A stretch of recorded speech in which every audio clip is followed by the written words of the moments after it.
कमरेवर हात ठेवला आणि हळूच म्हणाला, भाभी, मी तुम्हाला ते सगळं देईन जे भैया कधीच देऊ शकले नाहीत. तो पूर्ण तयार होता, पण तो म्हणाला, मी मागून घेईन. मी म्हणाले, तुला जसं करायचं तसं. बाई ग, त्याने तर थेट. मित्रांनो, माझं नाव अंजू आहे. माझ्या लग्नाला 12 वर्षे झाली आहेत, पण माझ्या आयुष्यात अजूनही एक कमतरता आहे, आई बनण्याची. जितक्या वेळा प्रयत्न केले तितक्याच वेळा निराश हाती लागली. डॉक्टर, वैद्य आणि अगदी मंदिरातही डोकं टेकलं, पण देवाने अजूनही कोणतीही दखल घेतली नाही. माझ्या पतीचं नाव संजय आहे. तो चांगला माणूस आहे, पण एक गोष्ट सांगेन की बिछाण्यावर तो माझ्या इच्छा कधीच पूर्णपणे समजू शकला नाही. त्याच्या कमजोरीने आमच्या नात्यात एक विचित्र धर्म निर्माण केली होती. मी कधी त्यांच्याकडे तक्रार केली नाही, पण जेव्हा माझी लहान बहीण आई बनली आणि मी अजूनही रिकाम्या हाताने होते, तेव्हापासून मनात एक विचित्र बेचैनी राहायला लागली. लोहडीच्या दिवशी मी पहिल्यांदा माझी ही तक्रार कोणाशी तरी शेअर केली, विजयशी. विजय माझ्या पतीच्या दुकानात काम करायचा आणि मी त्याला लहान भावासारखं मानायचे. पण त्या दिवशी जेव्हा मी माझ्या भावना त्याच्या समोर मांडल्या, तेव्हा कदाचित मी पहिल्यांदा त्याला पुरुष म्हणून पाहिलं. त्यापासून आमच्या दोघांचं बोलणं वाढायला लागलं. कधी कधी फक्त त्याचा आवाज ऐकूनच मला सुकून मिळायचं. व्हॅलेंटाईन डेच्या दिवशी जेव्हा त्याने मला शुभेच्छा दिल्या, तेव्हा मी पहिल्यांदा जाणवलं की हे नातं आता वेगळ्या वळणावर आलं आहे. विजयच्या बोलण्याचा ढंग, त्याचं हसणं आणि त्यांचं लक्षण ठेवणं सगळं मला आठवायला लागलं होतं. त्या दिवशी विजय माझ्या घरी आला होता, जेव्हा संजय काही महत्वाच्या कामासाठी बाहेर गेला होता. मी एकटी होते आणि विजयला पाहताच काही कारणाने मनात हलचल व्हायला लागली. दारावर जेव्हा मी त्याला पाहिलं, तेव्हा हसत म्हणाले, आज माझी आठवण आली की काय? विजयने सांगितलं की त्याला गाडीची चावी हवी आहे. मी आज जाऊन चावी शोधण्याची नाटक केलंय. खरं तर मला हवं होतं की तो थोडा वेळ जास्त थांबावा, पण चावी सापडतच नव्हती. मी त्याला स्वतः भैयांना फोन करायला सांगितलं आणि मी आंघोळीला गेले. आंघोळ करताना सुद्धा मनात फक्त तोच होता. विजय सोबतच्या गप्पांचा सिलसिला, त्यांच्या नजरेतला तो वेगळा आदर होता. हे सगळं मला त्यांच्या जवळ आणलं होतं. जेव्हा मी बाथरूम मधून बाहेर आले, तेव्हा फक्त टॉवेल गुंडाळलेला होता. त्याच्या समोर अशा अवस्थेत येण्यात मला काही कारणाने संकोच वाटला नाही. विजयच्या नजरा माझ्यावर होत्या. त्यांच्या डोळ्यातली भूक मी स्पष्ट पाहू शकत होतो. मी त्याला माझ्यासोबत खोलीत बोलावलं. त्याच्या नजरांपासून नजर न हटवता मी म्हणाले, मला तू हवायस. त्याने चकित होत म्हटलं, भाभी, तुम्ही काय बोलताय? मला वाटलं की तो माझ्या भावना समजत नाहीये. कदाचित त्याला वाटलं की मी मजाच करते. मी टॉयलमध्ये उभी राहिले आणि त्याच्या समोर हात जोडले. विजय, मी खूप थकले आहे. संजय मला कधीच समाधानी करू शकत नाही. तू नको असेल तर तू आता जाऊ शकतोस. माझा आवाज कापत होता. विजयने माझ्या डोळ्यात पाहिलं आणि हलकेच हसला. त्याने माझ्या कमरेवर हात ठेवला आणि हळूच म्हणाला, भाभी, मी तुम्हाला ते सगळं देईन जे भैया देऊ शकले नाहीत. माझ्या हृदयाची धडकन वाढली होती जेव्हा विजयने माझ्या व्यक्तिमत्वावर हात ठेवला आणि हलकेच दाब दिला. तेव्हा माझ्या ओठांतून आह निघाली.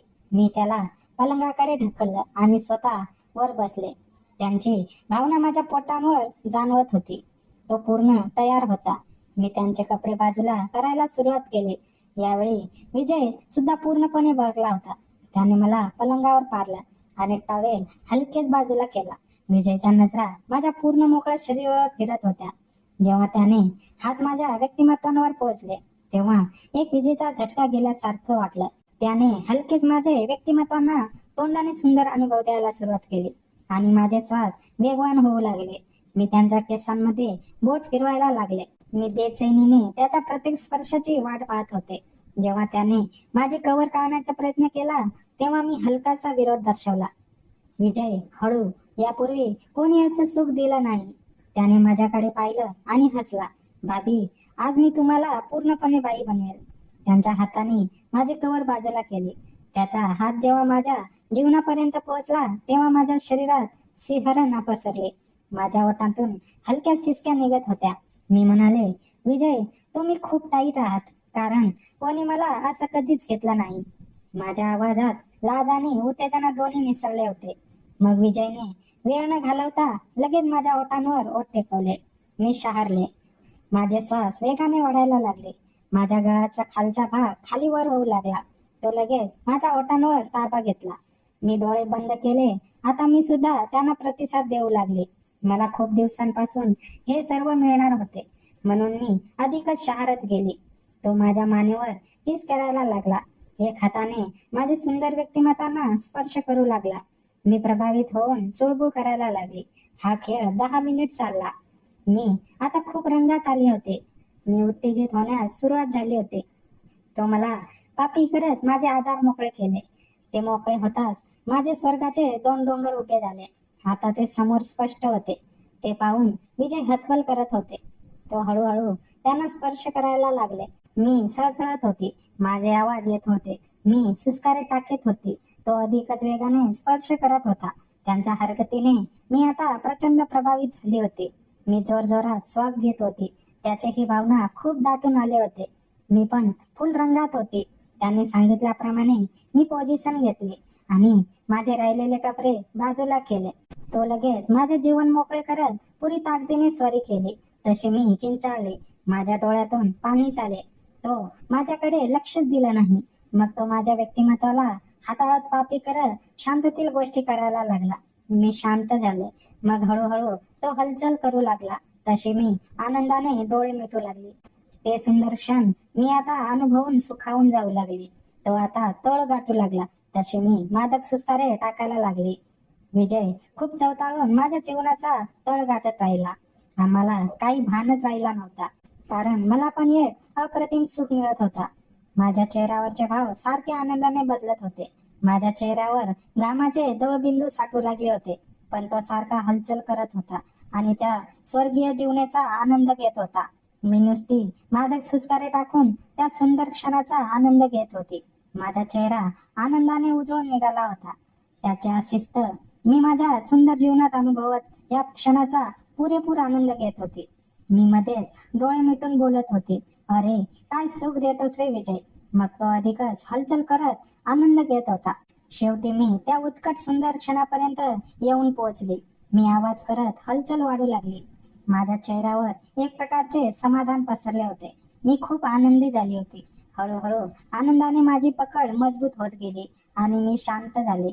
तो इकडे माझा पूर्ण ताबा घेतला होता. काही वेळातच त्याला स्वर्गात पोहोचल्यासारखं वाटू लागलं.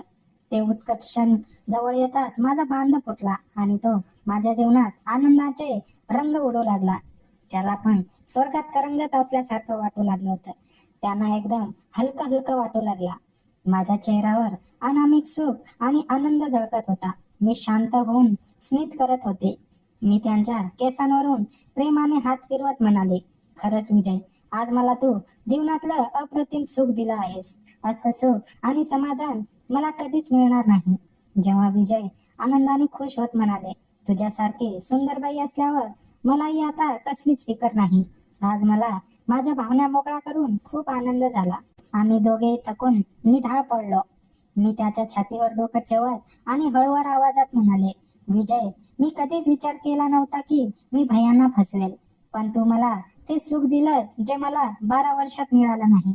विजयने माझ्या कपाळावर पापी घेतली आणि म्हणाला, भाभी, आता तुम्ही कधीच एकट्या राहणार नाही.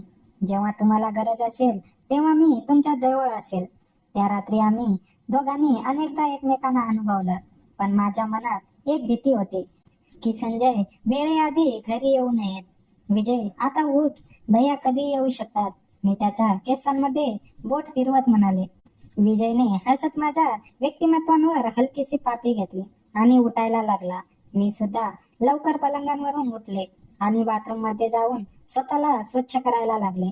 जेव्हा मी बाहेर आले तेव्हा विजय तयार होऊन जायला उभा होता. भाभी, जेव्हा कधी संधी मिळेल मी परत येईल, विजय दारातून निघताना म्हणाला. मी हसत मान डोलावली आणि त्याला निरोप दिला. त्या रात्री जेव्हा संजय घरी परतले तेव्हा मी त्यांच्या समोर असं वागले जणू काही झालंच नाही.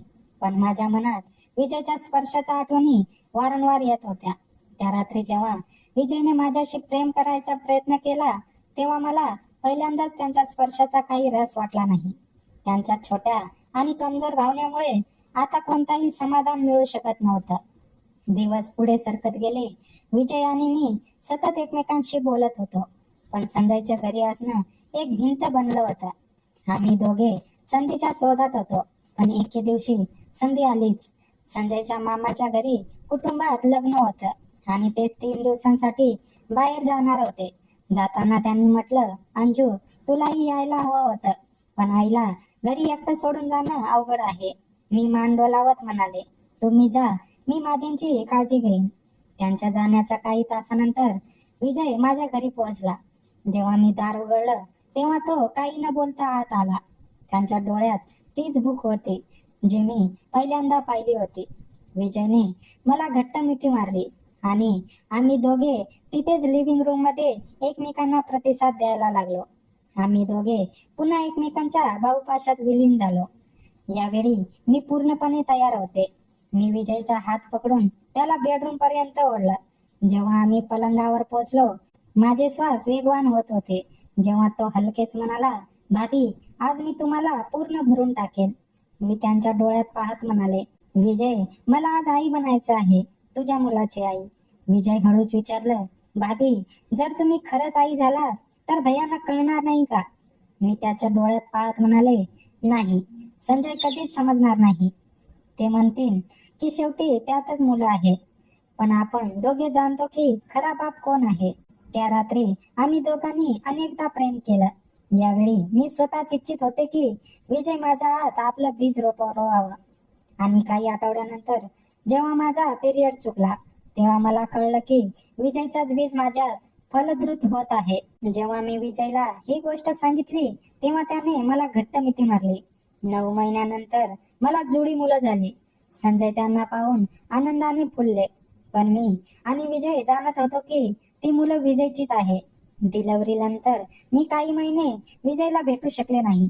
संजय सोबत राहावं लागायचं, पण माझं मन कुठेतरी दुसरीकडेच होतं. जेव्हा मुलं माझ्या मांडीवर असायची तेव्हा मी त्यांच्यात विजयचा चेहरा पाहायचे. जुळ्या मुलाचे नयननकाश संजय पासून पूर्णपणे वेगळे होते. ही गोष्ट घरात कोणालाच जाणवली नाहीत, पण मी आणि संजय दोघे जाणत होते की ही मुले त्यांचेच आहेत. डिलिव्हरीच्या 3 महिन्यानंतर एके दिवशी विजय अचानक दुकानातून थेट घरी आला. संजय बाहेर कामासाठी गेले होते आणि घरी फक्त मीच होते. मुलं झुल्यात झोपली होती. विजयने येताच दार बंद केलं आणि मला मगून पकडलं. त्यांच्या गरम श्वासा माझ्या मानेवर लागल्या आणि माझ्या शरीरात पुन्हा तीच तडफड जागी झाली. भाभी मुलानंतर तुम्ही आणखीच फाट झाले आहेत, विजयने हळूच म्हटलं. त्याचे हात माझ्या कमरेवर सरकत होते. तुझ्यामुळेच तर बनले विजय. तू मला 12 वर्षानंतर कुमारी मुलीपासून बाई बनवलंस आणि मग आई सुद्धा. मी हळूच त्यांच्याकडे पाहत म्हणाले. विजयने मागून जोरात थप्पड मारली आणि म्हणाला, आज मी तुमची पाठमोरी बाजू घेणार. मी त्याच्या डोळ्यात पाहिलं आणि हसत म्हणाले, तुला जे करायचंय ते कर विजय, तुझी भाभी तुझीच आहे. संजयला तर आजपर्यंत हे सगळं करताच येत नाही. मग विजयने जास्त वेळ न घेता सुंदर अनुभव द्यायला सुरुवात केली. विजय हसत म्हणाला, भाभी भैयांना कधी मुलं होत नाहीत, तो बिचारा काय करू शकेल? सगळं काम तर मलाच करावं लागेल. हो विजय, संजय सारख्या मरियल माणसांच्या बाबतीत नव्हतं. तू जे केलंस ते संजय कधीच करू शकले नसते, मी हापत म्हणाले. जेव्हा आम्ही दोघे निटाळ होऊन पलंगावर पडलो तेव्हा मी विजयच्या छातीवर डोकं ठेवलं आणि त्याच्या छातीवर बोट फिरवायला लागले. विजय खरं सांगेल, जेव्हा जेव्हा संजय मला स्पर्श करतात तेव्हा फक्त हसू येतं. त्यांच्या भावनांमध्ये ना ताकद आहे ना जाण. तू मला पहिल्यांदा बाईचं खरं सुख दिलंस. तू माझी ती पास सामावली जी संजय कधीच सांगू शकत नव्हता, मी हसत म्हणाले. विजयने माझ्याकडे पाहत मजेत म्हटलं, भाभी भैयांना कधी याचा मान होत नाही का की मुलं त्याची नाहीत तर माझी आहेत? मी त्याच्या डोळ्यात पाहिलं आणि हळूच म्हणाले, नाही विजय, संजयला फसवत ठेवणं हा सर्वात मोठा आनंद आहे. त्यांना वाटतं की ते बाप झाले आहेत, पण खरी गोष्ट आपण दोघेच जाणतो. या घराचा खरा मर्द फक्त तू आहेस. विजय म्हणाला, भाभी जोपर्यंत मी जिवंत आहे तोपर्यंत तुला असंच सुंदर अनुभव देत राहील. आणि हो, पुढचं मुलं सुद्धा माझंच असेल. त्या रात्री आम्ही दोघांनी खूप अनेकदा प्रेम केलं. असेच आमचे दिवस आनंदी सुखात आणि आनंदाने जात होते. जुळ्या मुलांच्या येण्याने माझं आयुष्य जणू पूर्ण बदललं गेलं होतं. जेव्हा जेव्हा मी त्या 2 लहान जीवांना माझ्या मांडीवर घ्यायचे. मला त्यांच्यात विजयचा चेहरा दिसायचा. संजय मुलांवर खूप जीव लावायचे. त्यांच्या संगोपनात कोणताही कसर सोडत नव्हते. विजयचेही आमच्या घरी येणे जाणे सुरूच होते. पण हळूहळू त्यांच्या वागण्यात एक वेगळाच अहंकार दिसू लागला होता. त्याला वाटलं होतं की या घराची खरी सत्ता आता माझ्याच हातात आहे. मुलांच्या पहिल्या वाढदिवसाची तयारी घरात मोठ्या उत्साहाने सुरू झाली.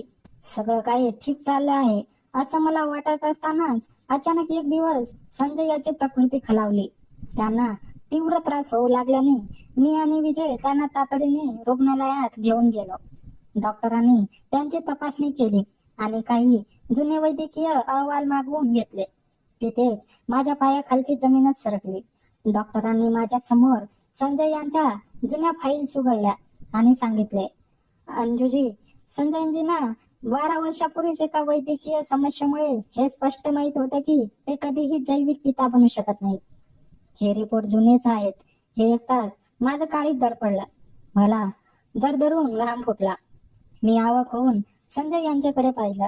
त्या रात्री जेव्हा आम्ही घरी आलो तेव्हा घरात एक विचित्र शांतता होती. विजयही तिथेच होता आणि त्याच्या चेहऱ्यावर एक भीती व अस्वस्थता दिसत होती. संजय यांनी अतिशय शांतपणे मला जवळ बोलावलं आणि माझे हात हातात घेतले. ते हळूवार आवाजात म्हणाले, अंजू, मला 12 वर्षापूर्वीच माहित होतं की मी तुला कधीच आई बनवण्याचा सुख देऊ शकत नाही. मी तुला खूप तडपताना पाहिलं आहे. जेव्हा तू आणि विजय जवळ आलात तेव्हा मला सगळं काही कळत होतं. पण मी शांत राहिलो कारण मला तुझं रडणं आणि रिकामे हात पावले नाहीत. मला फक्त तुझ्या चेहऱ्यावर आई होण्याचा आनंद पाहायचा होता. या मुलाचा खरा बाप विजय असला तरी जगाच्या नजरेत आणि माझ्या हृदयात ही माझीच मुलं आहेत. संजय यांचे हे शब्द ऐकून माझ्या डोळ्यातून अश्रूंच्या धारा वाहू लागल्या. ज्या माणसाला मी इतकी वर्षे कमजोर आणि आकाशक्षम समजत होते, तो माणूस विचाराने आणि प्रेमाने किती महान होता याची मला जाणीव झाली. त्याने माझे सुख आणि समाधानासाठी स्वतःच्या स्वाभिमानाचा त्याग केला होता. इतक्यात विजय पुढे आला आणि गर्वाने म्हणाला, भैया, तुम्हाला सगळं माहित आहे तर मग हे समजून घ्या ना की मुलं माझीच आहेत आणि आता अंजूवरही माझाच हक्क आहे. संजय शांतपणे उठले. त्याने विजयच्या डोळ्यात डोळे घालून पाहिले आणि अतिशय ठाम आवाजात म्हणाले, विजय, तुझी मर्यादा ओळख.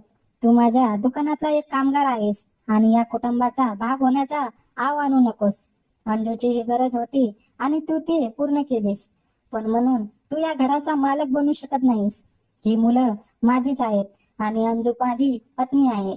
आजपासून तुझ्या आणि आमच्या नात्याची सीमा इथेच संपते.